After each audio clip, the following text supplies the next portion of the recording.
Bonsoir à tous et soyez bienvenus pour cette nouvelle review enfin sur les 3 premiers épisodes de la série The Last of Us. Donc The Last of Us qui est un jeu vidéo qui date de 2013 de mes souvenirs et qui est excellent d'ailleurs. Si vous n'avez pas joué, franchement foncez-y.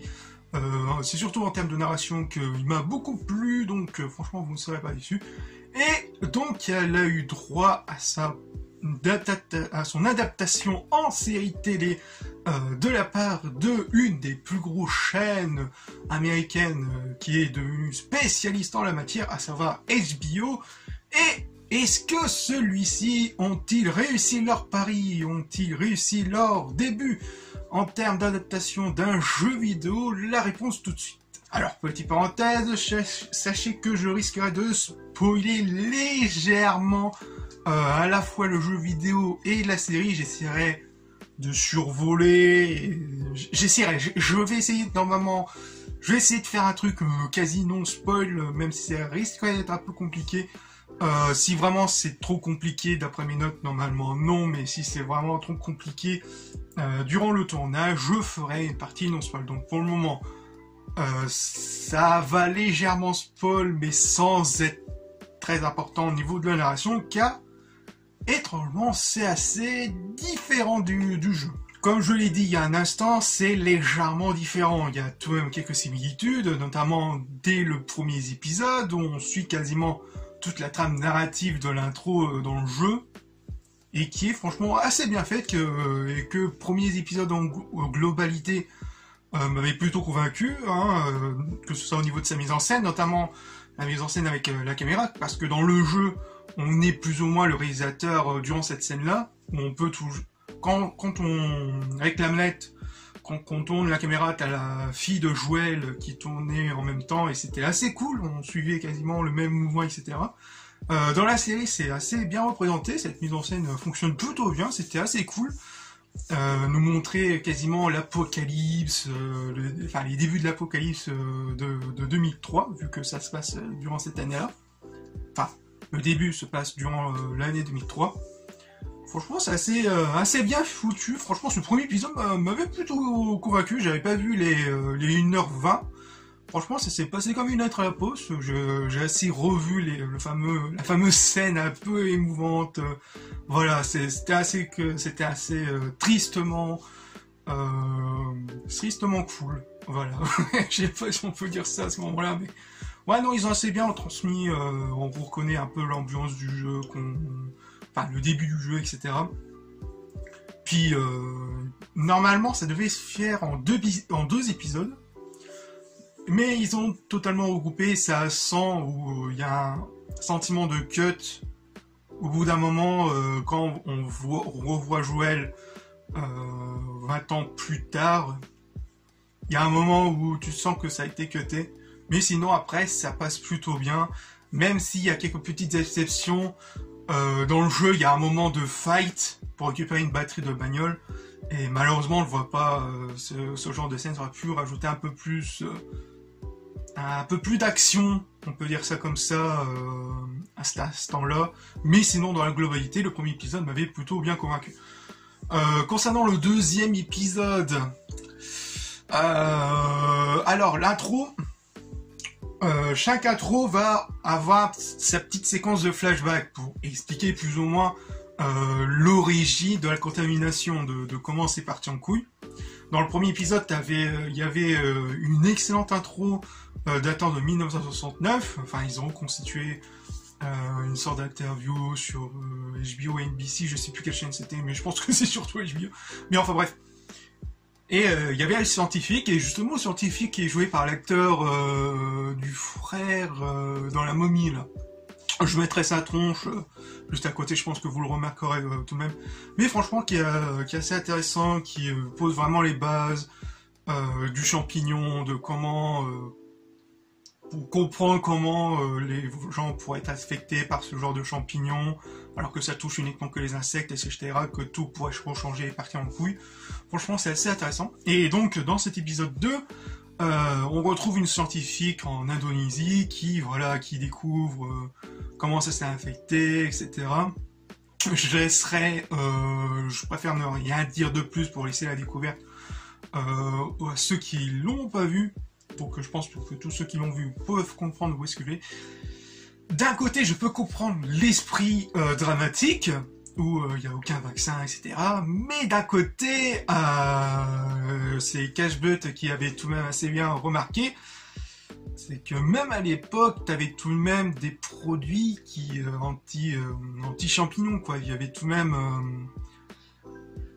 voilà, il y avait tout de même quelques pistes à explorer, etc. Là, direct, on tombe vraiment dans le truc dramatique, où ils font bombarder tout le monde.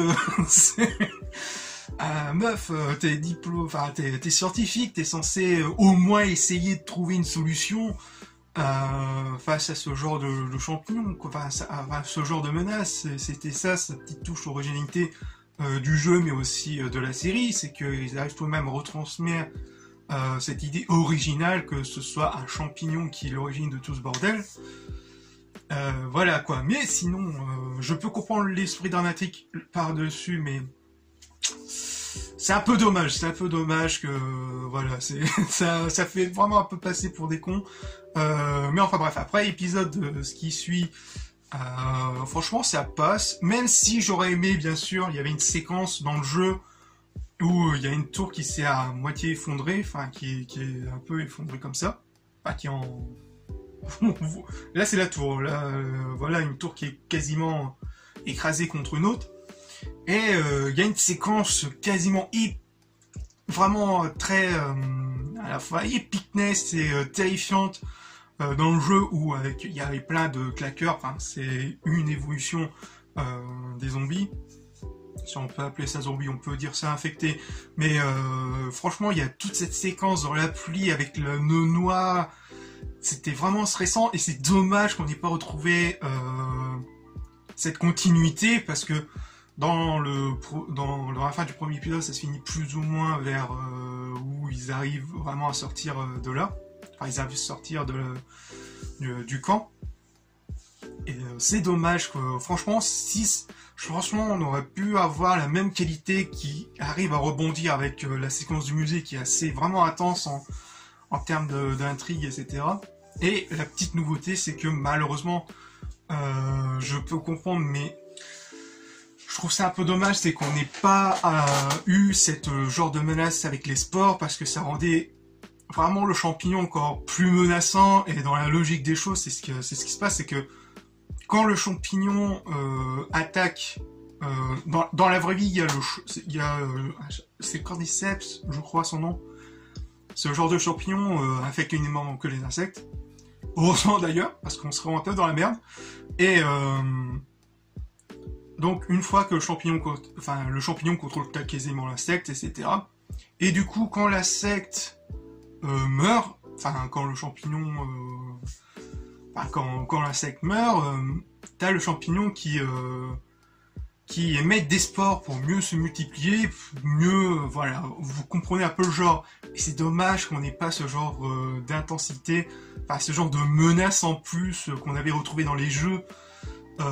Qui est assez bien fait, et c'est dommage parce que là quand tu tues un infecté ça fait venir les autres, sur papier c'est intéressant, mais là je sais pas, j'ai le goût que ça fait un peu kitsch, ça fait un peu grande facilité, ça enlève un peu cet esprit un peu scientifique, enfin je sais pas comment l'expliquer, mais voilà, c'est j'espère que vous comprenez où est-ce que je veux en venir, mais ouais, voilà, c'est un peu dommage, mais je comprends l'idée. Mais ça va venir sur un autre problème avec... ce genre de problème, ce genre de jolique là, quand tu fais un infecté, ça fait en venir plein d'autres. On va en parler dans l'épisode 3, le fameux épisode 3. Ça va bien se passer, t'inquiète pas, ça va bien se passer. Mais bref, sinon, après l'épisode 2... a très bien rebondi avec la scène du musée, etc. Les décors en extérieur sont assez bien faits, sont assez bien foutus, même si parfois on voit un peu le fond vert, le fond bleu de temps en temps. Mais sinon, après, tu te laisses totalement immerger, c'est assez bien foutu, franchement. Au top, j'ai rien à dire. Donc on va passer au fameux épisode 3, le fameux épisode polémique. Moi j'étais un peu mitigé. Quand tu n'as pas vu au jeu, enfin quand tu n'as pas joué au jeu, tu t'es beaucoup moins surpris par le comportement et l'orientation de Bill, du personnage de Bill, même si dans le jeu il te laissait tout de même une suspicion, enfin te laisser tout de même quelques dialogues qui pourraient dire que Bill avait des sentiments beaucoup plus profonds, un peu plus romantiques, on peut dire ça comme ça, envers son compagnon, son ancien compagnon Frank. Bon, forcément, dans la série, ça y va quasiment dans l'autre sens. Allez, bon, c'est sûr. Il est homo, c'est bon, allez, c'est parti, let's go, on y va. Et je dois dire que c'est assez bien foutu. Je dois dire que même si c'est un peu, je dois dire que c'est un peu rapidement. Ça se passe un peu rapidement concernant mon personnage qui a été incrusté dans la série, parce que dans cette version-là dans cette version de la série, Bill est vraiment en mode survivaliste. Enfin, il est vraiment à la fois survivaliste, mais aussi un homme un peu dur, un peu bourrin, qui vraiment veut rester totalement un ermite, hein, on peut dire ça comme ça. Et puis là, en un claquement de doigts, il rencontre la personne qui, au bout d'une heure, il commence à... Vous voyez le genre, quoi, mais je veux bien que c'est l'apocalypse. Je sais pas, je trouvais ça un peu rapidement, pourtant les séquences qui vont suivre bien plus tard, les séquences chronologiques quelques années plus tard fonctionnent plutôt bien, et on sent vraiment toute l'évolution de leur relation, et j'aurais aimé que ce soit traîné un peu plus en longueur pour qu'ils se prennent un peu plus connaissance, etc. Et malheureusement c'est pas le cas. Mais malheureusement, au bout d'un moment, ça devient chiant. Non, je suis désolé. Mais il y a un moment où il y a comment on peut dire ça sans trop spoiler. Il y a un moment, forcément, il y a un truc, ça impose tout de même quelques éléments assez intéressants et quelques éléments qui ont été mis dans le premier épisode. Il y a la radio, de comment ils vont communiquer avec la rencontre avec Joel, justement. Joel et Tess, je crois. Joel et Tess qui est assez cool, franchement, assez bien incrusté, et on peut voir vraiment deux oppositions, et que Joel et Bill sont... Il y a une moto. Et que Joel et Bill sont plus ou moins d'accord avec les deux, quoi, qui sont plus ou moins les mêmes idées de méfiance, etc. Et la relation qui se construise entre eux, franchement, c'est assez intéressant, de la confiance, etc. Mais ouais, au bout d'un moment, il y a un événement assez important, je pense que vous savez, pour tous ceux qui l'ont vu, je dis le mot bandit, voilà. Il y a un moment où ça commence à partir en couille, mais ça s'arrête net, et ça part directement sur une séquence un peu roman à l'eau de rose, drama français. J'ai une tumeur, et une pneumonie, et le choléra. Et une mauvaise conjonctivite. Au bout d'un moment, ça traîne en longueur, j'en pouvais plus. Alors attention, que ce soit homo ou hétéro, ça aurait quasiment été la même chose.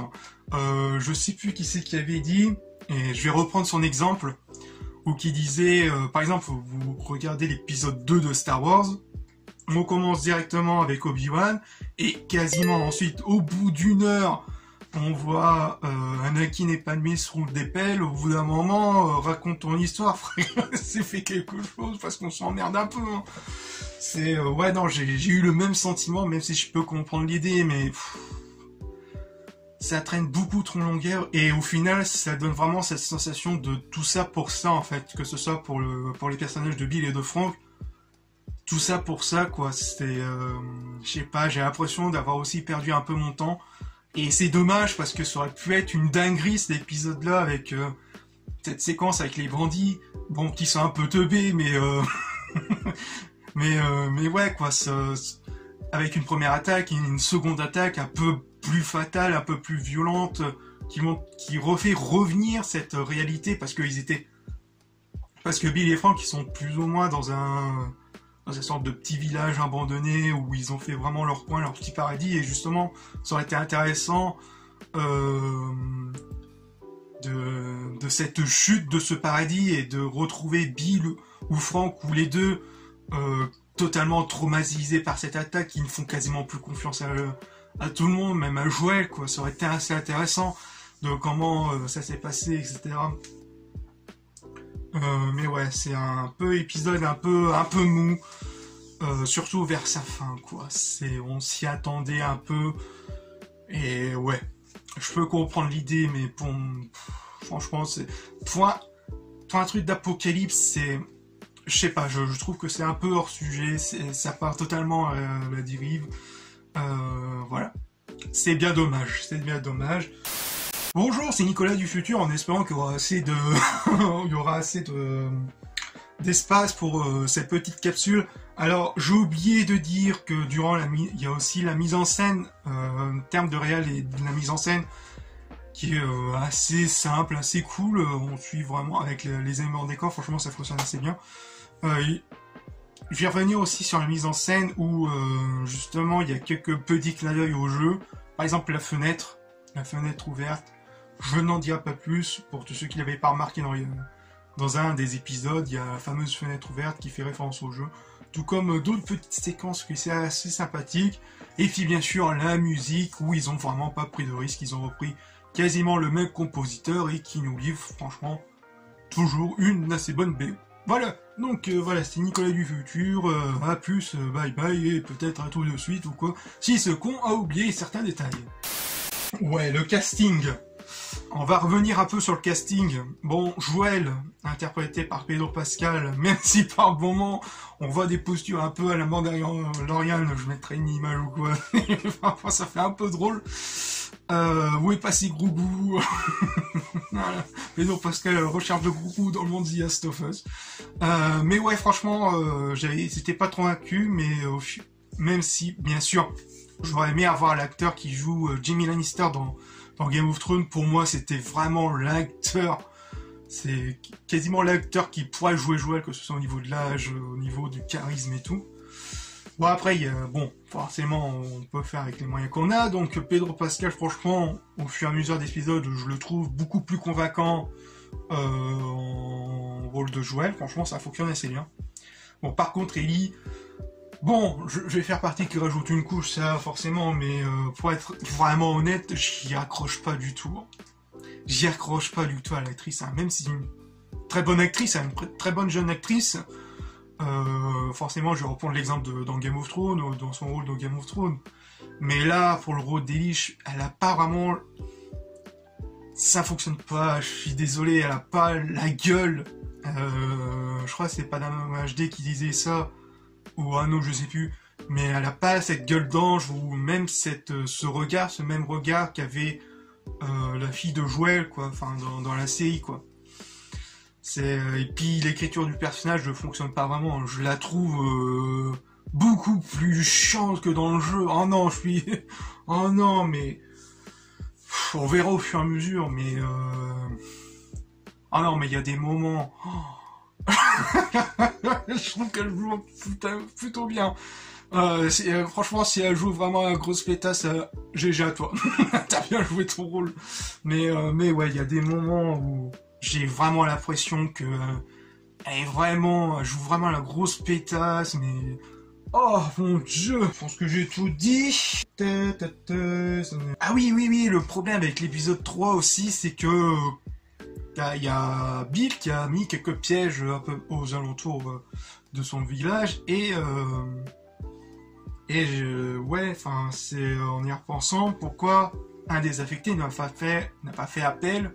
Justement, enfin, pourquoi ça n'a pas fait en mode automatique, faire appel aux autres infectés aux alentours, et on aurait vraiment un final épicness avec des bandits, avec des infectés et tout, ça aurait pu être énorme. C'est vrai que d'un côté, ça peut... Ouais. Et c'est dommage aussi, ouais, avec, par exemple, une attaque des infectés vers le dernier épisode 3, enfin, dans l'épisode 3 qu'on retrouverait dans la série avec la séquence... de la salle de gym avec le boss du colosse, ça aurait été génial, mais c'est dommage qu'on ait passé à côté de ça. Franchement, en termes cinématographiques, ça aurait été génial.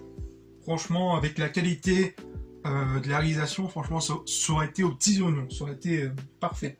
Ouais, après il y a la séquence avec les cannibales, donc normalement elle devrait y être. J'avais lu, je sais plus sur quel autre site que malheureusement il n'y aurait pas.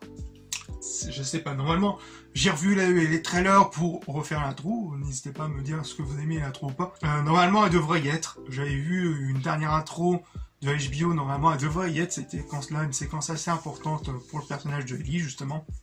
Donc on verra par la suite, à l'heure actuelle il y a l'épisode 4 qui devrait sortir aujourd'hui, alors que je ferai le montage, alors que cette vidéo repostera plutôt.